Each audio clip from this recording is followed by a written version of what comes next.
Segundo aos Tessalonicenses, capítulo 1, nós vamos ler do versículo 1 ao versículo 12, capítulo inteiro. E aí você não fecha sua Bíblia, para a gente poder retornar a ela ao longo da noite. Segundo aos Tessalonicenses, capítulo 1, diz o seguinte: Paulo, Silvano e Timóteo, a igreja dos Tessalonicenses em Deus nosso Pai e no Senhor Jesus Cristo. Graça e paz a vós outros da parte de Deus o Pai e do Senhor Jesus Cristo. Irmãos, cumpre-nos dar sempre graças a Deus no tocante a vós outros, como é justo, pois a vossa fé cresce sobremaneira e o vosso mútuo amor de uns para com os outros vai aumentando, a tal ponto que nós mesmos nos gloriamos de vós nas igrejas de Deus, à vista da vossa constância e fé em todas as vossas perseguições e nas tribulações que suportais. Sinal evidente do reto juízo de Deus, para que sejais considerados dignos do reino de Deus, pelo qual, com efeito, estáis sofrendo. Se de fato é justo para com Deus que lhe dê a paga, tribulação aos que vos atribulam, e a vós outros que sois atribulados, alívio juntamente conosco, quando do céu se manifestar o Senhor Jesus com os anjos do seu poder, em chama de fogo, tornando vingança contra os que não conhecem a Deus e contra os que não obedecem ao evangelho do nosso Senhor Jesus.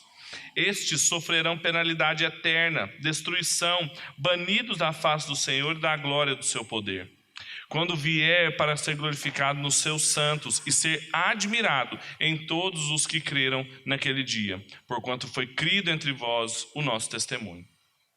Por isso também não cessamos de orar por vós, para que o nosso Deus vos torne dignos da sua vocação e cumpra com poder todo o propósito de bondade e obra de fé, a fim de que o nome do nosso Senhor Jesus seja glorificado em vós, e vós nele, segundo a graça do nosso Deus e do Senhor Jesus Cristo. Amém. Em 1992, um intelectual norte-americano chamado Francis Fukuyama publicou um livro chamado O Fim da História e o Último Homem.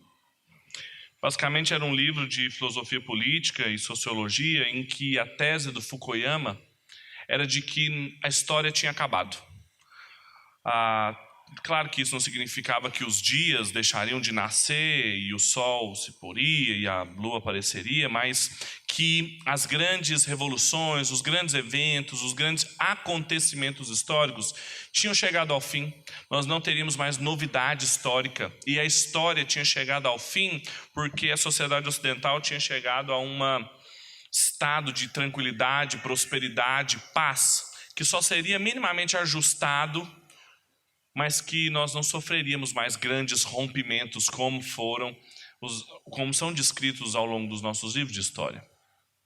E é claro que hoje em dia, apesar do Fukuyama ter sido muito criticado, é muito difícil não ser um fukuyamista, porque nós dificilmente acreditamos num outro tipo de economia muito diferente da sociedade capitalista, ou um outro tipo de governo que não a democracia liberal. É muito difícil a gente pensar numa outra forma de organização social advinda de alguma novidade histórica. Em última instância, o cidadão contemporâneo ele é uma espécie de fukuyamista mesmo, achando que a justiça, a equidade social só precisa, para ser alcançada, de alguns ajustes. Uma reforma tributária, uma redistribuição de renda, alguns ajustes que fazem com que a gente possa experimentar prosperidade, bem-estar nas nossas democracias. Bem, será que os cristãos enxergam a história dessa forma? Será que nós deveríamos também ser fukuyamistas e achar que nós vamos agora só prosperar até o Senhor Jesus voltar? Isso é uma visão escatológica, à disposição da teologia cristã, chamada pós-milenismo, que não é a que os pastores da igreja defendem, mas que está à disposição. O texto que nós acabamos de ler, em especial a carta, a segunda epístola aos Tessalonicenses, John Stott fala que ela é um tratado sobre a história, ou a história vista sob o ponto de vista cristão.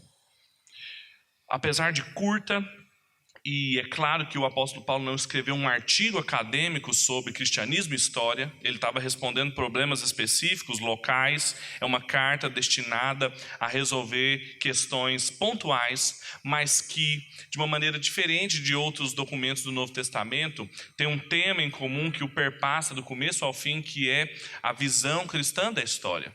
Como nós enxergamos a história, o grande desfecho de Deus proposto para a humanidade e como ela aqui é apresentada. Bem, a contextualização dessa carta, o contexto em que ela surgiu, não é muito diferente do contexto da primeira epístola aos Tessalonicenses. O apóstolo Paulo, na sua segunda viagem missionária, passou pela cidade de Tessalônica, onde ele permaneceu ali não muito tempo, pregando a judeus 3 fins de semana seguidos na sinagoga, e os estudiosos são unânimes, o Hendrickson e o Stott, os estudiosos ortodoxos são unânimes em entender que ele continuou ali depois de algumas semanas, mas não muitas, pregando o evangelho naquela cidade, para judeus e para gregos. Então nasceu uma igreja ali, uma igreja que já nasceu sob perseguição forte. O livro de Atos já nos mostra como que ali o apóstolo Paulo precisou sair muito rapidamente, e é nessa viagem que ele transita por Bereia, Atenas, até chegar em Corinto, aonde ele toma notícias da igreja, porque ele precisou sair correndo da cidade. Queriam persegui-lo. No livro de Atos conta que eles foram até a casa de Jason, que era quem os hospedava, e a acusação, eu dei até o nome da série de mensagens em 1 Tessalonicenses, é a acusação que fazem a Jason. Dizem que aqueles homens estão transtornando o mundo e chegaram até aqui para fazer o mesmo. E a gente estudou como que a gente transtorna e transforma o mundo através do evangelho, da igreja, da comunhão, da ética, da escatologia e assim por diante. Só que a segunda carta aos Tessalonicenses, ela nasceu num contexto muito próximo desse. O apóstolo Paulo provavelmente ainda estava em Corinto, porque ele permaneceu ali pelo menos 1 ano e meio, plantando a igreja ali. E ele, depois de ter enviado a primeira carta, provavelmente quem enviou trouxe de novo informações sobre como estava a igreja. Então ele escreve a segunda carta. Informações de problemas que estavam acontecendo ali, mas especificamente haviam 3 grupos de pessoas fazendo com que o apóstolo Paulo se preocupasse muitíssimo com aquela igreja. Primeiro, eram grupos de pessoas que perseguiam a igreja, os perseguidores. Ele não dá muitos detalhes específicos sobre quem são essas pessoas, mas no capítulo 1, que nós acabamos de ler, ele trata justamente sobre esses perseguidores. A igreja estava sob perseguição, com certeza.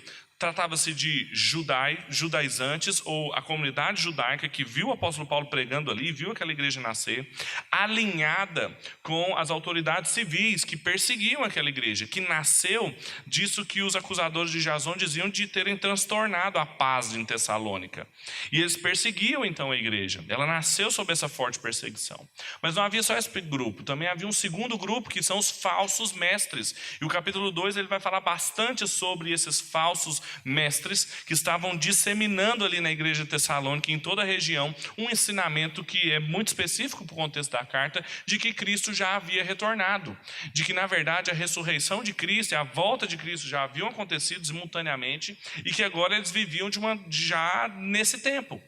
E isso gerou um terceiro grupo de pessoas, que o apóstolo Paulo também trata nessa breve carta, que são os ociosos, que são as pessoas então que já viviam nessa realidade, ou de acreditar que o Senhor Jesus já tinha voltado, ou que estava muito em breve voltaria, e que não queriam fazer mais nada, não queriam nem trabalhar para manter suas atividades sociais ordinárias, como também não queriam fazer nada em relação à sua fé, e acreditavam que não precisavam mais esforçar-se para viver uma vida que glorificasse a Deus. Então o apóstolo Paulo, diante desses 3 grupos e dessas 3 demandas diferentes, falso ensino, perseguição e pessoas ociosas dentro da igreja, ele também dá uma série de recomendações específicas para ela.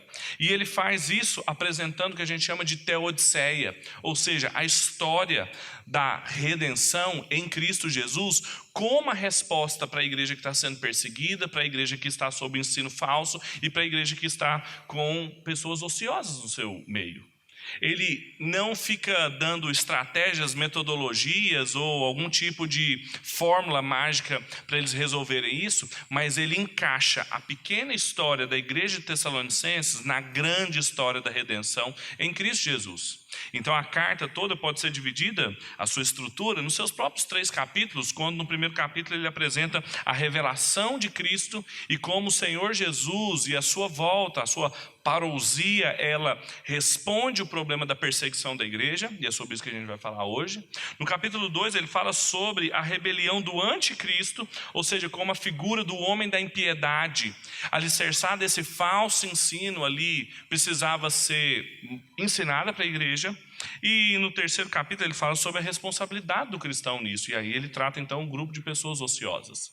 Bem didático, uma carta bem tranquila para nós. Agora a pergunta que eu tenho para fazer para vocês, e o tema que eu gostaria de tratar essa noite, é justamente como que a igreja de Cristo se posta nesse desfecho histórico.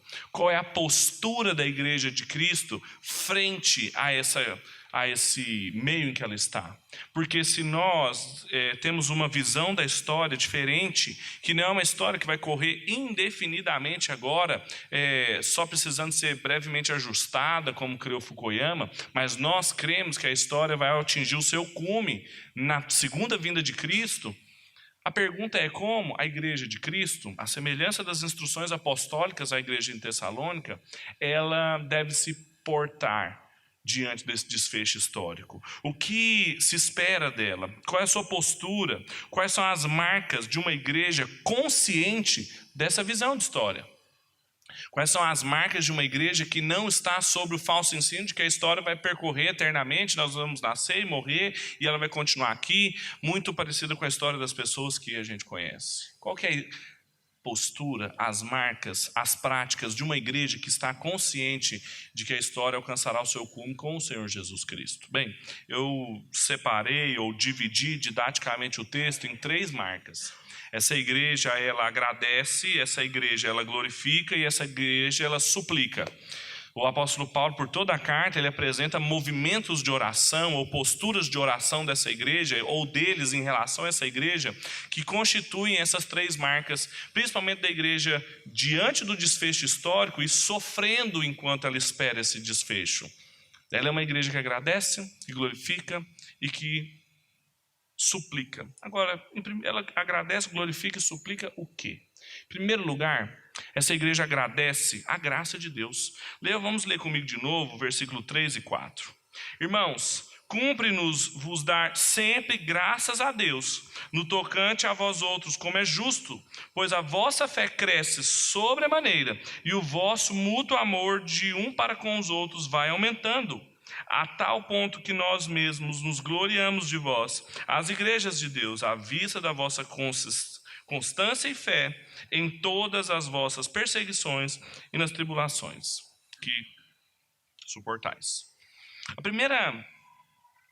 É claro que eu não me demorei muito no versículo 1 e 2, tem uma coisa só que chama a nossa atenção aqui, que o apóstolo Paulo escreve a carta junto com Silvano e Timóteo, da mesma forma como ele escreve a primeira carta, lembrando quem são os plantadores da igreja, que eram seus companheiros de missão naquela época. Então é como se ele estivesse escrevendo, ele falando, olha, são seus pastores, são seus plantadores que vos escrevem e vos falam a respeito disso. Bem, a primeira coisa que eles falam é que uma igreja que está diante desse desfecho histórico, e principalmente em situação de perseguição, ela agradece pela graça de Deus. E o apóstolo Paulo, na primeira carta, ele também falou a mesma coisa daquela igreja. Olha, eu sou muito grato a Deus por tudo que vocês têm vivido e passado aí. Mas aqui tem uma expressão a mais, uma expressão que dá um caráter de obrigação. Nas nossas traduções está, cumpre-nos dar graças a Deus. É como se fosse assim, nós somos obrigados, nós somos constrangidos a dar graças a Deus por vocês.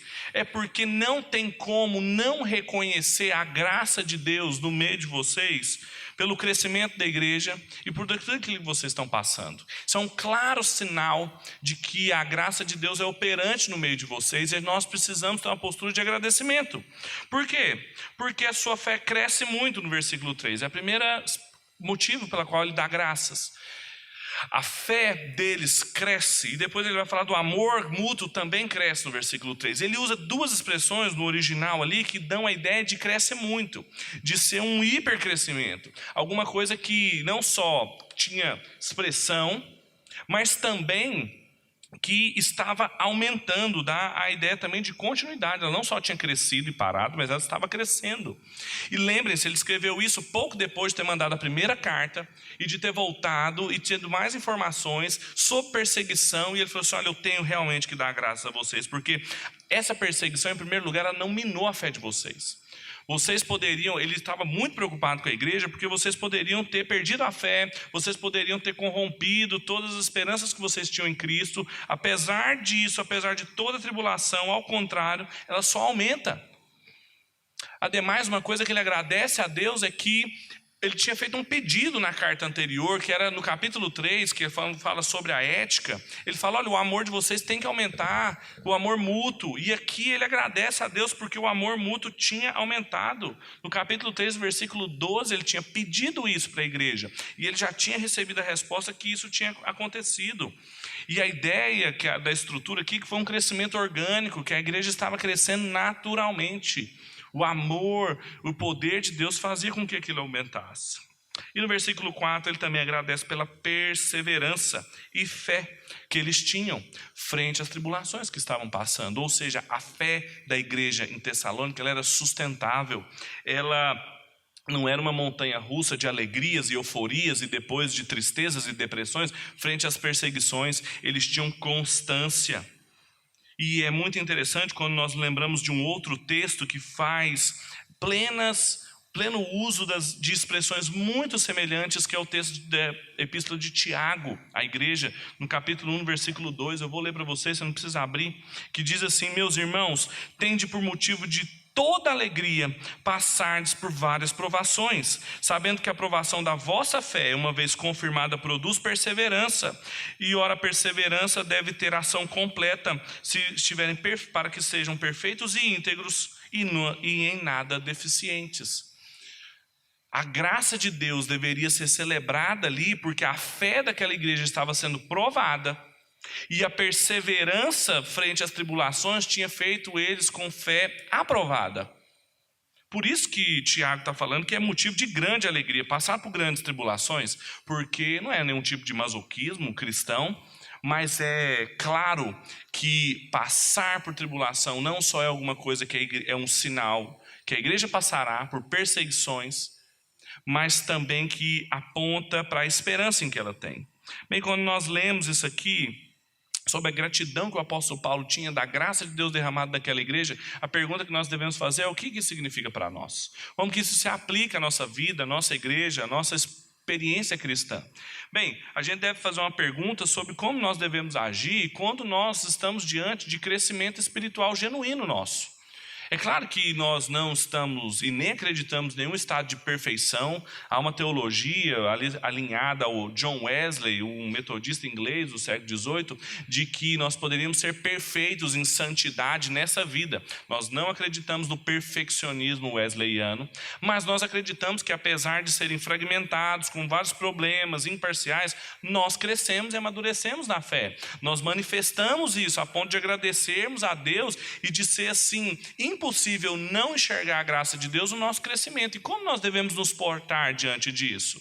Nós devemos nos orgulhar e falar assim: é isso aí mesmo. O Ronaldo sempre conta de um pastor que, quando as pessoas chegavam para ele, falavam assim: pastor, seu sermão foi muito bom. Ele falou: eu sei, eu estudei mesmo, foi para isso, é para dar um sermão bom.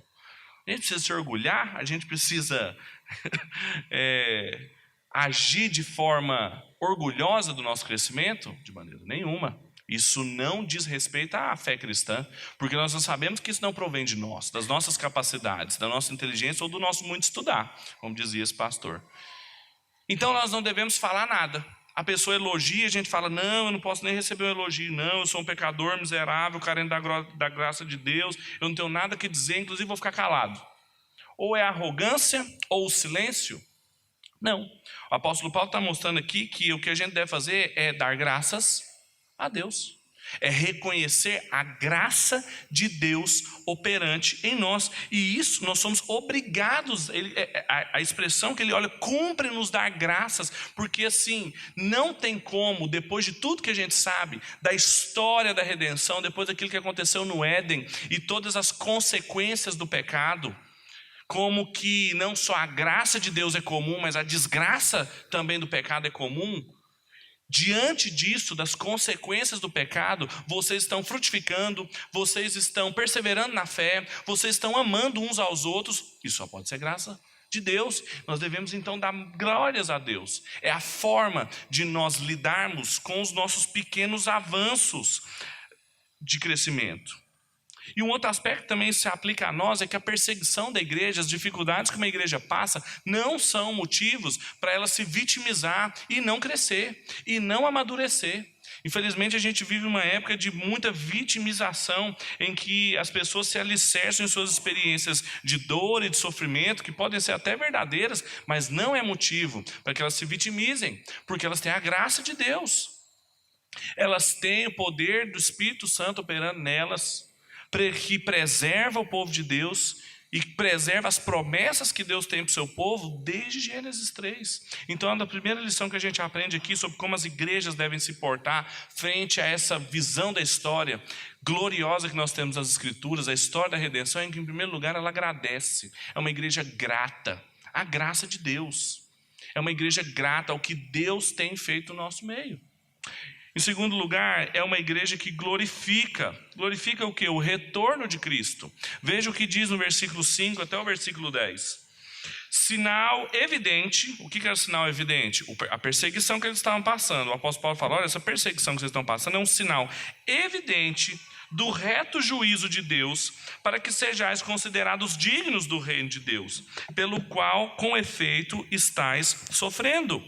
Se de fato é justo para com Deus que ele dê uma paga tribulação aos que vos atribulam, e a vós outros que sois atribulados, alívio, juntamente conosco. Quando? Quando do céu se manifestar o Senhor Jesus Cristo com os anjos do seu poder, em chamas de fogo, tornando vingança contra os que não conhecem a Deus e contra os que não obedecem ao Evangelho do nosso Senhor Jesus.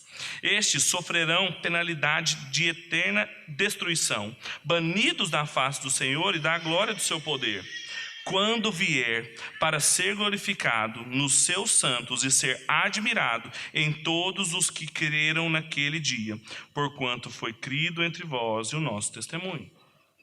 A segunda lição que a gente aprende aqui é que o apóstolo Paulo ajudou a igreja a não enxergar apenas a graça de Deus no estado em que ela estava e na posição que ela tomava frente à história, mas também o juízo de Deus.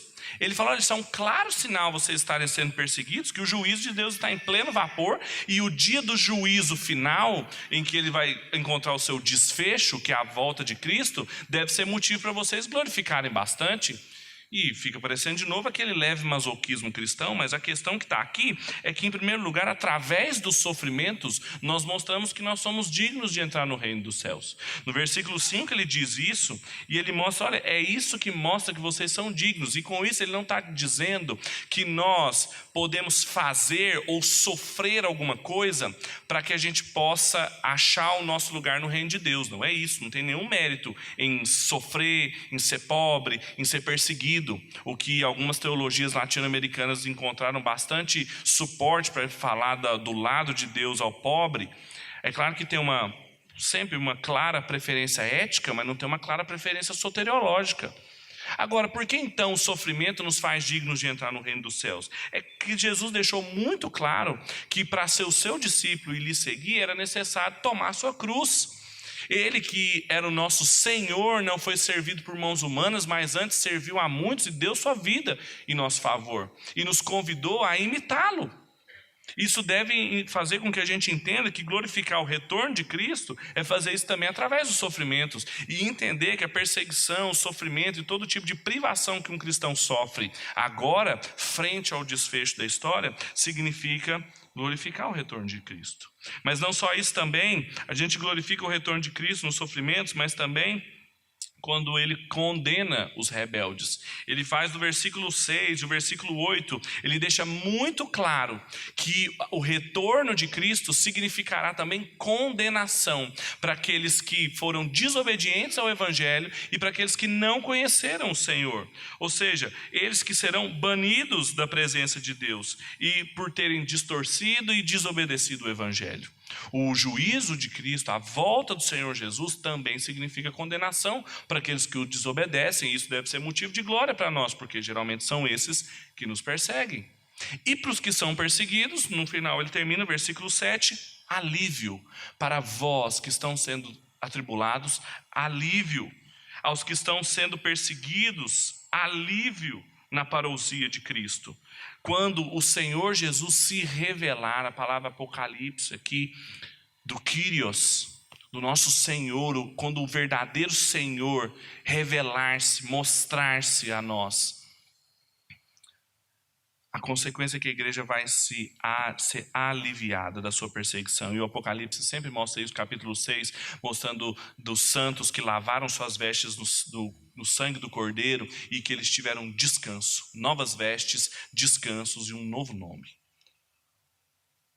O que isso significa para nós? Essa lição, essa recomendação do apóstolo Paulo para essa igreja que estava assim, tinha acabado de ser colocada de frente ao desfecho da história. Pensa que essas cartas foram escritas nas primeiras décadas em que o Senhor Jesus tinha ressuscitado há pouco tempo. A igreja tinha sido colocada diante dessa realidade, da ressurreição do Messias e da promessa da sua vinda. Nós hoje estamos já com um quadro maior, o Novo Testamento fechado, e nós temos condições ainda melhores de enxergar o que significa isso para nós. O que isso se aplica?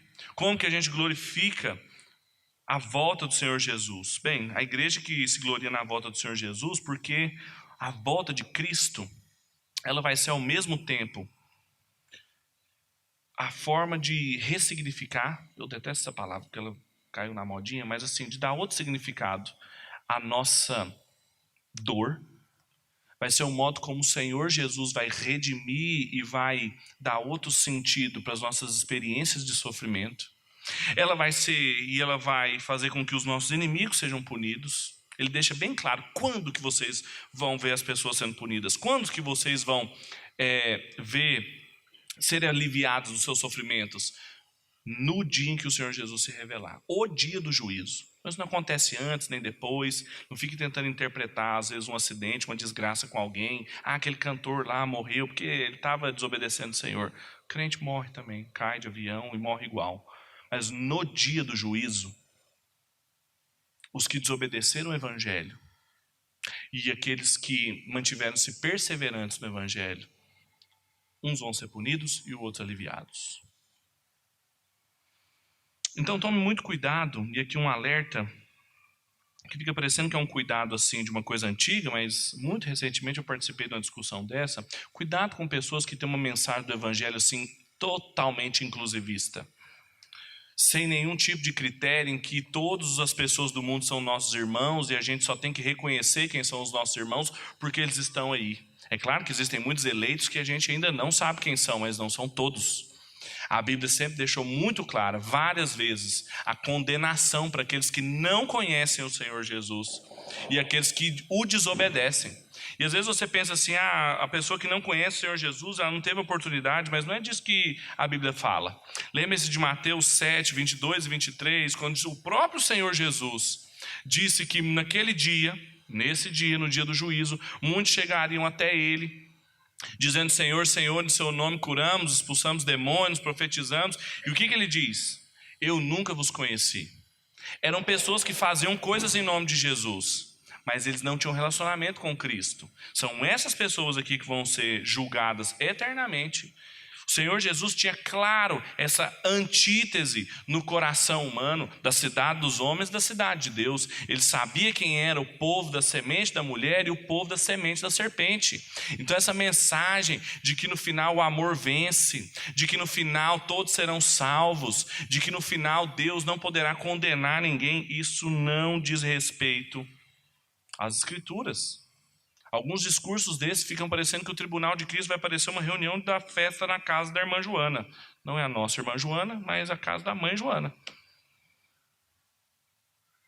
de que todo mundo vai achar um cantinho na mesa do Senhor Jesus. E não caia nos argumentos falhos dessas pessoas de que Judas também participava da mesa, de que tinham pecadores junto com Jesus. Olha, Judas comeu e bebeu para sua própria condenação, assim como ainda hoje quem come e bebe sem discernir o corpo de Cristo, sem discernir o povo de Deus, sem discernir a semente da mulher, come e bebe para sua própria condenação.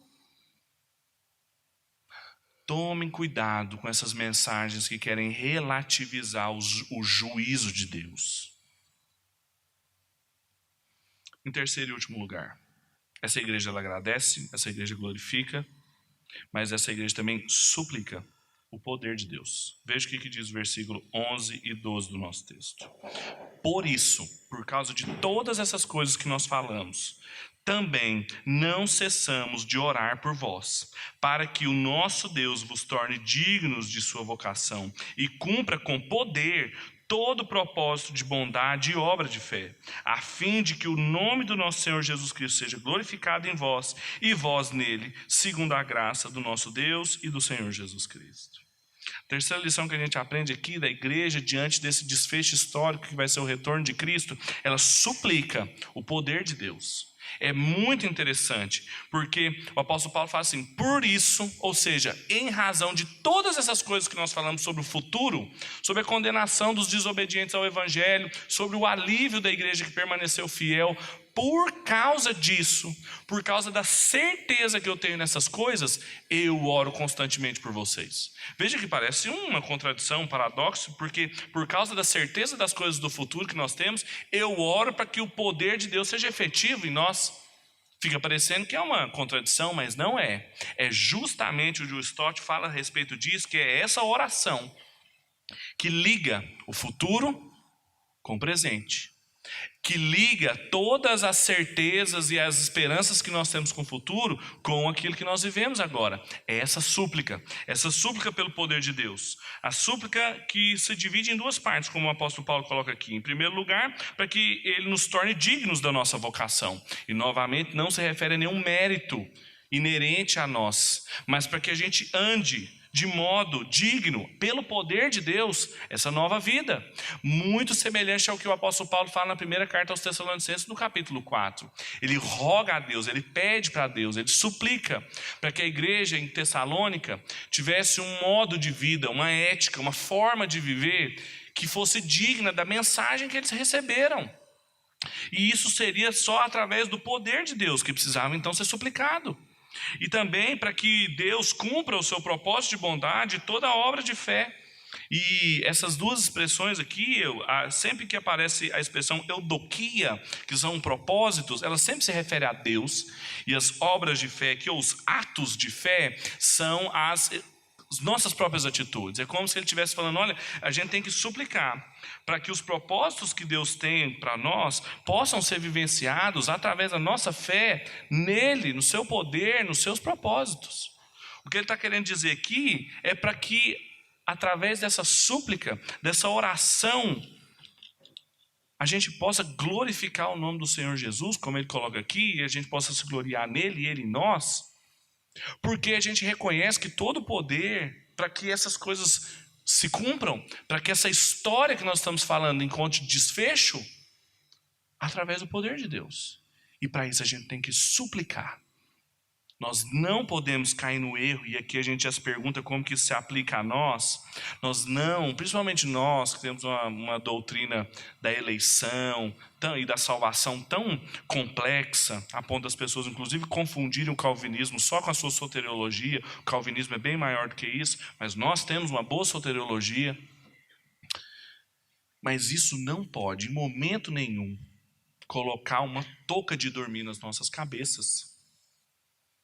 A salvação é um capacete, como disse o apóstolo Paulo. E ninguém põe capacete para ficar em casa. As pessoas põem capacete para ir para a guerra. Significa que nós temos que suplicar o poder de Deus, de joelhos. Uma igreja diante do desfecho histórico, ela está de joelhos, suplicando para que os propósitos de Deus e a vocação que nós somos chamados, como o Henrique leu o trecho do capítulo 2, se cumpra com atos de fé em Cristo. Isso não pode nos fazer inertes, portanto. A oração constante e a nossa dependência constante de Deus vai conectar o futuro da nossa salvação, que é certo, nossa eleição, a glorificação, a justificação, que é certo em Cristo Jesus. O que conecta isso com a nossa realidade aqui, com a nossa vida, é oração. E aí a gente pode experimentar tudo aquilo que a gente falou no primeiro ponto, sobre as expressões, ainda que de maneira fragmentada, mas verdadeiras, da graça de Deus nos ajudando a amadurecer na fé. A vida vivida diante de Deus é uma vida de oração. Já viram aquelas expressões, às vezes, que os presbiterianos têm uma cautela de viver no poder de Deus, é viver orando, e fica parecendo que é aquela espiritualidade muito transcendente, mas não. Viver no poder de Deus realmente é viver orando. Viver no poder de Deus e estar orando sempre significa que a gente precisa de comunhão, de conexão, de relacionamento com o Senhor Jesus sempre, para que nós possamos dar esses passos de fé, momento após momento, como dizia o Schaeffer, vivendo a obra consumada de Cristo no nosso dia a dia. É só com oração, é só com dependência do poder de Deus. E isso glorifica o Senhor, porque aí a gente reconhece que não pode vir de nós mesmos. Portanto, meus irmãos, para eu concluir como eu comecei, um cristão não pode ser um Fukuyamista. Um cristão não pode ser alguém que acha que a história agora vai continuar de qualquer jeito, a gente morre, nasce, estamos só esperando não morrer ou Jesus voltar para a gente tocar harpa no céu. Nós estamos diante do fechamento da história na segunda vinda de Cristo. Nós estamos diante do cume da história com o tribunal de Cristo, onde os nossos sofrimentos e as nossas perseguições vão ser aliviadas, onde os nossos inimigos e os nossos perseguidores vão ser punidos, onde toda a lágrima dos nossos olhos vai ser enxuta. E até lá nós vamos agradecendo ao Senhor Jesus, nós vamos percebendo como que Ele, pela sua graça, vai nos abençoando e nos fazendo crescer nessa direção, vamos nos gloriando, nos satisfazendo na vinda de Cristo, mas suplicando para que pelo poder dEle, todo propósito de bondade, todo ato de fé, toda a dignidade da vocação que nos foi feita possa ser vivida por nós, para que o nome dEle seja glorificado. Portanto, de maneira nenhuma assuma uma posição de reclamação. Nós somos muito rápidos para reclamar daquilo que ainda nos falta. Nós somos muito rápidos para reclamar daquilo que ainda as pessoas precisam fazer. Você, como cristão, há tantos anos já devia ter feito isso, já devia ter superado aquilo. Seja mais grato ao que o Senhor tem feito de você já ter amadurecido. Tenha palavras de gratidão, as expressões imperfeitas, fragmentadas do amor de Deus, na beleza, na justiça e na verdade que você experimenta. Seja grato. Uma igreja diante do desfecho, ela agradece. Segundo lugar, glorifique e se glorie na volta de Cristo.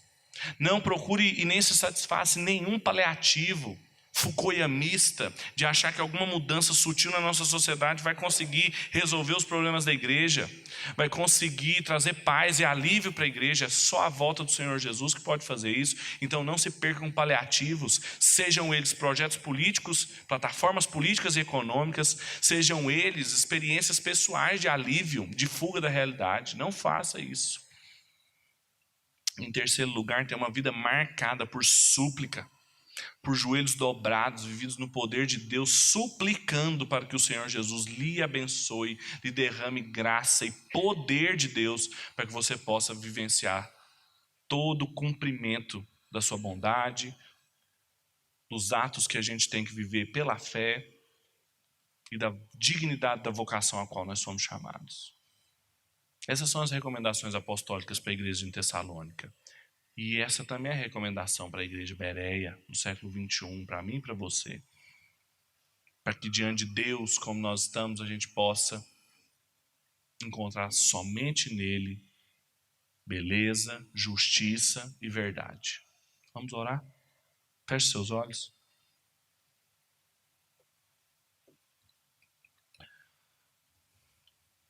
Deus nosso Pai, nós somos gratos. Gratos ao Senhor por toda a graça derramada sobre nós. Não só a graça comum que o Senhor derramou sobre justos e injustos, sobre bons e maus, O sol, as chuvas, a beleza, a regularidade do universo, como que os céus proclamam a glória de Deus, como o Salmo 19 diz. Nós te louvamos por isso, mas nós te louvamos pela graça especial também, que salva o seu povo, que preserva a semente da mulher desde o Éden para cumprir as esperanças escatológicas que estão em Cristo. Nós te louvamos por isso, Pai. Nós te agradecemos por toda a expressão, ainda que temporária, fragmentada, de crescimento e de experiência nossa aqui, da realidade do reino de Deus. Nós te agradecemos por isso, Pai. Nós pedimos perdão todas as vezes em que nós não nos satisfazemos tanto com a volta de Cristo e nós não encontramos tanto na volta de Cristo o elemento, o ponto para reorganizar toda a nossa vida, toda a nossa esperança, toda a nossa postura na história. Nos ajude a encontrar em Cristo e na sua volta a nossa esperança para o nosso sofrimento, o alívio para o peso da nossa vida, a justiça contra aqueles que nos perseguem, e que a gente encontre a graça do Senhor também em meio a esse sofrimento e todas essas privações que nós passamos. E Pai, não nos deixe nunca perder o senso de que nós devemos ser suplicantes, que nós devemos suplicar o seu poder para podermos experimentar tudo isso que nós falamos. Somente assim o seu nome vai ser glorificado e nós seremos glorificados no Senhor e o Senhor em nós, pela graça e pelo poder de Deus, nosso Pai. É a nossa oração essa noite para a glória do seu nome. Em nome de Jesus. Amém e amém.